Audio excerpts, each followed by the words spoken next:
On débute nos rencontres. On vous présente un long métrage qui sera présenté prochainement, qui a été organisé, réalisé dans le cadre de l'organisme La Boîte Rouge Vif, la Boîte Rouge VIF. Donc, pour nous en parler, on est en compagnie d'Olivier Bergeron-Martel et du réalisateur Carl Maurras. Bienvenue à tous les deux ce matin. Ça va bien? Oui, ça va très bien, toi? Ça va bien. Olivier, je vais débuter avec toi parce que pour m'expliquer un peu c'est quoi comme organisme, Oui. en fait, c'est quoi la Boîte Rouge exactement? La Boîte Rouge Vif, c'est un organisme culturel d'abord, Oui. autochtone ensuite, qui est basé à Chicoutimi. On vient de déménager dans le nouveau pavillon autochtone de l'UQAC. OK. Donc, pourquoi c'est un organisme autochtone? C'est qu'on a notre direction générale, notre CA qui est à majorité autochtone, puis notre mandat qui est tourné vers l'autochtonie. Donc, notre mandat, c'est de valoriser et transmettre les patrimoines culturels autochtones. Ça se fait de bien des manières différentes. Ça peut se faire par des expositions, des sites Internet, des livres, des films, comme Oui. Carl a fait. Tous les moyens sont bons pour valoriser et transmettre la culture autochtone. Là, dans ce temps-là, vous agissez comme, dans le cas du film, vous êtes producteur du projet, c'est bien ça? Je pourrais laisser Carl répondre pour le film en Oui. particulier. Oui, tout à fait. C'est la Boîte Rouge Vif qui produit le film. Nous, on complète le financement par des subventions OK. au privé, au Conseil des arts, plein d'organismes comme ça qui financent la création. Oui. Parce que toi, Carl, c'est toi qui as réalisé le projet, mais je veux parler un peu de ton implication avant parce que ça fait plus d'une douzaine d'années là, que tu es au sein de l'organisme. Si je me fais à mes notes, depuis 2004, si c'est bien ça, qu'est-ce qui t'a amené à t'impliquer à la Boîte Rouge Vif? Ce qui m'a amené à m'impliquer à la Boîte Rouge Vif, c'est l'autochtonie, OK. directement. J'avais une soif de connaître ces peuples-là qui habitaient le Québec. Donc, je suis cinéaste de formation, de maîtrise à l'Université du Québec à Chicoutimi. La Boîte Rouge Vif, ça cherchait des gens pour combler les besoins en audiovisuel. Et puis, comme c'était un organisme autochtone, j'ai saisi la chance, l'opportunité de me promener à travers le Québec et de rencontrer ces peuples-là. Oui. Donc, depuis 2004, à quoi ça ressemble cette collaboration-là? Parce que là, tu t'occupes de l'audiovisuel, c'est des productions de films, de séries? C'est notre premier film, en fait, OK. qu'on réalise. Nous, c'est les initiatives, les projets émanent beaucoup des communautés elles-mêmes. Depuis une vingtaine d'années, les Premières Nations sont en phase de propager puis de diffuser leur culture à l'externe, de se présenter. Donc, il y a beaucoup de maisons de la culture puis de musées qui apparaissent dans les communautés. Ils n'apparaissent pas par magie. Non.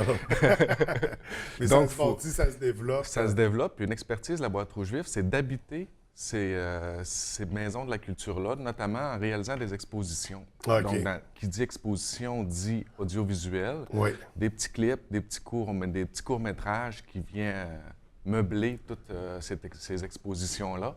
Donc ça, c'est mon rôle au sein de la Boîte Rouge Vif, de m'occuper de l'audiovisuel en compagnie de collègues. On est deux Oui. cinéastes, en fait, à OK. la Boîte Rouge Vif. Donc, c'est ça. Puis deux cinéastes, puis il y a toute une équipe aussi dans l'organisme qui gravite autour de ça. Toi, Olivier, ça fait combien de temps que tu t'impliques à Moi, l'organisme? ça a fait 6 ans, là, dans le fond, OK. que je suis à temps plein là, comme chargé de projet à Boîte Rouge Vif. OK. Puis qu'est-ce qui t'avait amené de ce côté-ci? Ah, c'est aussi une passion, je dirais. Là, le noyau dur de la Boîte Rouge Vif, on a tout fait nos études en art, un volet enseignement et transmission à l'UQAC. Ouais. Puis je pense qu'on partage tous une passion pour l'autochtonie puis pour le travail collaboratif, je dirais. C'est l'expertise que l'organisme a développée au fil des ans, qu'on appelle l'approche collaborative. C'est que dans la réalisation des projets, on va chercher à travailler en concertation avec les communautés OK. au plus de phases possible du projet. Donc ça, c'est une manière de travailler qui nous passionne tous, je dirais. C'est ça qui rassemble les gens, de vouloir créer, oui, mais avec d'autres gens qui ne sont pas nécessairement artistes ou qui n'ont pas cette formation-là ou cette expérience-là, mais que plus large partie des communautés puissent prendre part au projet de transmission culturelle. Et je pense que le projet de film qu'on présente ce matin cadrait très bien dans cette vision-là. Donc, un long métrage, un premier long métrage qui a été réalisé, qui s'intitule Indian Time. Est-ce que c'était ton premier long métrage à toi également? Ou... Oui, OK. Par le fait même, c'est mon premier long métrage. Ce qu'on visait avec ce film-là, en fait, c'est que, comme on vient de l'expliquer un petit peu, d'amorcer, souvent nos productions, soit c'est diffusé sur le web Oui. ou dans les communautés elles-mêmes, dans des musées. Donc, c'était l'idée d'aller chercher un public beaucoup plus large, en fait, d'amener la même mission de la Boîte Rouge Vif, de diffuser et de valoriser les cultures autochtones, mais à l'externe des communautés. Donc, on avait emmagasiné là, au bas mot, là, dans les 5 dernières années, tout près de 300 heures De juste tournage. de tournage. De tournage dans les communautés, là. Donc, puis quand on parle des communautés, on parle de 11 nations au total, c'est bien ça. Comment s'est déroulé? Parce que là, on dit que c'est sur 5 ans, si on allait au sein des communautés, passer des journées complètes, des semaines, des mois. Comment ça s'est passé exactement? Bien, le contexte de tournage, il est énorme. Ça n'a jamais été pensé pour faire un film. OK. C'est plusieurs projets dans plusieurs communautés. C'est les 11 nations, toujours. On travaille avec un maximum de personnes. Oui. Le matériel des 5 dernières années, c'est dans 18 communautés autochtones au Québec. Donc, pour divers projets d'exposition, on emmagasine le matériel, puis avec l'accord des participants, bien, ça nous permet de faire d'autres produits de valorisation, des catalogues, puis notamment un film. Donc, c'est des divers contextes de projets. Nous, on a cette chance-là d'aller travailler dans les communautés et de pouvoir emmagasiner du matériel. Donc là, l'idée, c'était que cette richesse de matériel-là, parce que c'est des entrevues souvent qui durent 2 heures de temps avec les gens. Ouais. Les gens sont extrêmement généreux, ont la soif de transmission, autant pour leur communauté, leurs enfants, mais aussi pour la communauté autochtone au Québec. Donc, cette soif de transmission-là, une fois qu'ils ont compris que la boîte Rouge Vif était là pour les aider, puisqu'il n'y a pas toujours nécessairement l'expertise et l'équipement dans les communautés pour garder, faire mémoire de ce matériel-là. Donc, on a ce privilège-là, déjà d'un contact humain, mais d'avoir la confiance des nations. Donc, ce matériel-là s'est emmagasiné, et puis c'est un peu pour leur rendre hommage. Parce que dans des expositions, souvent, c'est des petites capsules de 2-3 minutes, c'est des petits formats. Donc, d'aller chercher un petit 10 secondes d'une entrevue, c'est chouette pour la personne, mais ça ne rend pas hommage à la richesse de son discours. Donc là, vraiment, l'idée de base, c'était de passer de 2 à 3, parfois même 4 minutes de temps avec une personne, pas mettre d'image par-dessus son discours, vraiment d'avoir un contact humain avec ces gens-là pour comprendre que c'est des individus qui ont un discours à présenter aux gens. Oui. Puis qu'est-ce qui est mis en valeur de ce discours-là, si on veut dépeindre un peu le portrait de ces communautés-là ou l'histoire, qu'est-ce qu'on voulait mettre de l'avant dans le projet? Bien, il faut savoir que nous, on est des artistes. Donc, on n'est pas des anthropologues, on n'est pas des historiens, donc on n'a pas le bagage ou l'étude. Puis on se fait un point d'honneur de ne pas l'avoir aussi parce qu'on arrive dans les communautés comme des éponges. Donc, c'est eux qui nous pointent toujours les personnes à filmer et quel discours emmagasiner. Et puis moi, donc, en tant que Québécois de souche blanche, si je peux m'exprimer ainsi, je ne suis pas un membre des Premières Nations et des Inuits, donc je ne voulais pas devenir le porte-parole. Oui. Et puis c'est complexe. Si on parle de 55 communautés, là, selon quel ministère amène le chiffre, donc c'est 55 réalités totalement différentes. C'est énormément d'individus. Donc, on ne peut pas, dans un film d'1 heure et demie, amener un discours général. Ouais. Donc, moi, à mon sens, c'est un film de Carl. Donc, je suis un Québécois qui voulait s'adresser aux Allochtones. Donc, bien que le film aborde énormément de sujets contemporains, on ne rentre pas dans le passé. On ne rentre pas dans des sujets trop sombres. Il y a déjà beaucoup de documentaires, il y a déjà beaucoup de commissions d'enquête. Moi, ce que je voulais transmettre, c'était de donner le goût aux Allochtones d'aller rencontrer ces cultures-là. C'est un peu un bilan, en fait, mon bilan de cinéaste. Moi, personnellement, pour moi, c'est un film d'amour. On appelle ça... C'est ça, c'est un portrait, c'est traité dans un angle positif, là. Sans ramener ces nombreuses histoires d'horreur qu'on connaît très bien. On veut montrer ces communautés-là sous un autre angle, parce que c'est des communautés qui fonctionnent bien aussi, qui ont des traditions, qui ont une culture, c'est intéressant de montrer ces aspects-là, puis d'arrêter aussi de se concentrer souvent sur les parties ombragées de l'histoire.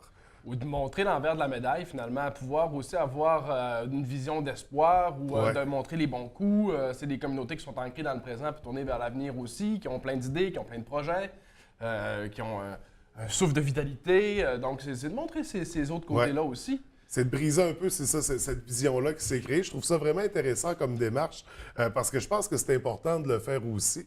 Là, le film en question, Indian Time, va être présenté. Il y a une avant-première cette semaine. C'est quoi là, la vie du projet là, pour la suite? Là? Quand est-ce qu'on va pouvoir visionner ce long-métrage-là?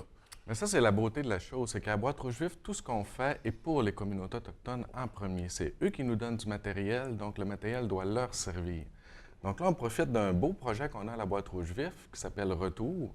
On visite 14 communautés qui récemment nous ont accueillis chez eux. Donc, on se promène dans ces communautés-là sur une année complète pour leur présenter les outils qu'on a développés, des outils souvent pédagogiques pour aider la pédagogie au sens large, toute personne qui veut soit démarrer des projets ou transmettre leur culture. Et puis, on organise une soirée communautaire suivie de la projection du film. OK. Donc, le film est présenté en avant-première dans 14 communautés pour aller aussi animer une discussion, puis voir, tâter le pouls, puis aller valider le film. Est-ce que le film leur ressemble? Est-ce qu'ils sont fiers du produit? Puis est-ce qu'ils nous donnent la permission de diffuser ce film-là à l'externe, soit dans des festivals, à la télé, ou peu importe le contexte? Là, l'avant-première, demain, c'est la première d'un contexte alloctone. Ça a lieu en lien avec l'ouverture du pavillon des Premières Nations à l'université. OK. Donc, c'est vraiment une avant-première. C'est ouvert à tous, c'est libre, c'est gratuit. Tout le monde qui veut se présenter demain à l'université à 13 h a le droit de visionner le film. Mais c'est un contexte vraiment à l'interne. Ce n'est pas un contexte officiel de diffusion dans les festivals parce que jusqu'à présent, il y a 4 communautés qui ont accueilli le film. C'est unanime, c'est excellent, ils nous donnent l'aval. Mais je veux vraiment faire le tour des 11 nations avant de mettre ça de l'avant. Et c'est ça, puis là, est-ce qu'on va, on a mentionné festival, est-ce que justement ça va être soumis pour différents événements cinématographiques? Ça va être soumis, puis éventuellement bientôt, parce que déjà, là, ce qu'on a observé dans les communautés, là, les gens sont extrêmement fiers qu'on diffuse enfin de façon positive leur culture aux Allochtones. Mais j'attends encore un petit peu. La réponse des festivals, on n'est jamais maître de ces décisions-là. Éventuellement, comme le film s'adresse principalement aux gens d'ici pour favoriser une rencontre interculturelle, puis motiver ou donner le goût aux Québécois d'aller rencontrer les communautés autochtones, on va maximiser puis miser beaucoup sur le Québec. S'ils se promènent à l'étranger, à l'international, tant mieux, parce que les peuples autochtones habitent toute la planète. Oui. Mais éventuellement, on va miser sur le Québec. Donc, ça sera à surveiller prochainement. Mais pour ceux et celles qui veulent le voir avant le temps, on parlait donc de l'avant-première. C'est demain, vendredi, à 13 h, c'est bien ça? Oui, oui. Donc, les gens sont invités à l'UQAC pour le visionnement. Du côté de la boîte rouge vif, qu'est-ce qui s'en vient? Est-ce qu'il y a d'autres projets sur la table à surveiller? Oui, bien, comme Carl l'a parlé, c'est sûr que durant la prochaine année, puis on a déjà commencé depuis la fin de l'été, on retourne dans les communautés. Oui. Pour ça, c'est un chapitre important parce que on est toujours en collaboration avec les communautés puis des représentants culturels des nations pour développer nos produits. S'assurer que ça répond davantage aux objectifs des communautés en termes culturels, pédagogiques, éducatifs, même politiques. Parfois, on développe des outils. Et puis ça, bien justement, on fait le bilan, on va retourner ça, donner de la formation, donner de l'accompagnement, je dirais, pour que les communautés puissent réellement s'approprier ce matériel-là puis l'intégrer dans leurs activités. Ouais. Ça, c'est un gros projet. Mais sinon, bon, on a également d'autres projets de développement d'exposition, par exemple. Le Centre des sciences de Montréal organise une exposition là, sur les innovations technologiques et scientifiques qui tirent leurs racines des cultures autochtones. Bien, on est impliqué dans cette exposition-là. On développe aussi une exposition pour le web, une exposition virtuelle avec Musée virtuel du Canada. On fait des tournages en 360 degrés dans les communautés autochtones. On se fait guider par les gens de la place qui nous présentent des lieux importants pour eux puis qu'est-ce qu'ils pratiquent dans ces lieux-là. Donc ça, c'est un projet de 2 ans là, qui s'amorce. On a un projet de site Internet sur les langues autochtones aussi. Il y a du développement encore là de matériel pédagogique qui se fait autour de nos outils avec des professeurs, des experts en éducation là, pour, encore là, donner plus de chair autour de l'os puis assurer que ça puisse servir en contexte scolaire. Fait qu'il y a beaucoup de matière à créer une prochaine rencontre pour en discuter à nouveau. Non, j'ai de donner la pointe du iceberg. C'est ça. Non, c'est vraiment intéressant, je trouve, ce que vous faites, puis ça vaut la peine d'en parler. Puis j'espère qu'on va continuer à en parler. Oui. Je peux peut-être juste rajouter là, qu'on vient de sortir 2 livres, 2 publications extraordinaires. Un catalogue artistique qui s'appelle Voix, visages et paysages et un guide méthodologique qui s'appelle Le Petit guide de la grande concertation. Qu'on peut se procurer de quelle façon? Sur le site des presses de l'Université Laval. Donc le www.pulaval, Pulaval. Oui. Là-dessus, on peut commander les ouvrages. Puis j'invite les gens à aller jeter un coup d'œil à ça. Avec l'approche des fêtes, là, ça peut être des belles idées, oui. Original. Donc on se trouve ça de très près. Le film Indian Time également. Écoutez, merci à tous les deux de nous avoir accordé ce temps-là. Donc, j'espère qu'on se revoit très bientôt pour parler de la suite de vos projets. Merci beaucoup. Merci bonne journée. Merci.